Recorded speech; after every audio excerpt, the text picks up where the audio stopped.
Makudang utsaha sampun kemargiang antuk nangyian kaluwihan gong kebiar saking Kabupaten Buleleng. Silitunggalnyane antuk ngewentuk regenerasi seke ring sejeroning sanggar.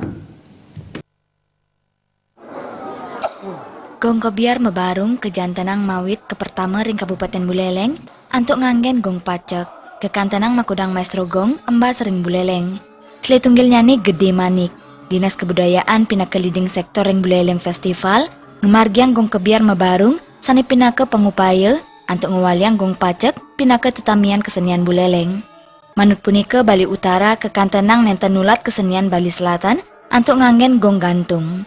Kepala Bidang Kesenian Dinas Kebudayaan Buleleng, Wayan Sujana maosang, kewentenan gong kebiar dangin jung miwah dujung, saking Buleleng banget kaptiang pinake tetamian saking Kabupaten Buleleng. Para seniman puniki sampun mesikian mana, antuk nangiang gong kebiar mangdeside kelimbakang majengkrame pemekas pariyuana. Justru kita sekarang bersaing dengan kekuatan milenial.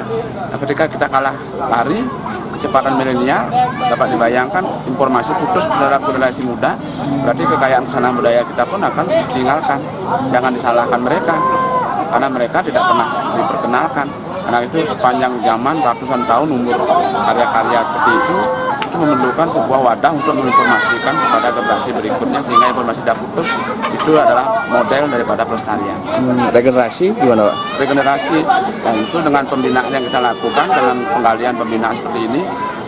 Tadi dalam workshop arahan Kepala Dinas Kebudayaan mengajak pada sanggar seke untuk bersama-sama ikut pelestarian. Kantos mangkin, pemerintah Kabupaten Buleleng statengut sahayang kewentenan seke ring Makudang sanggar ring Buleleng antuk ngewentuk regenerasi mangda kesenian gong kebiar nenten punah.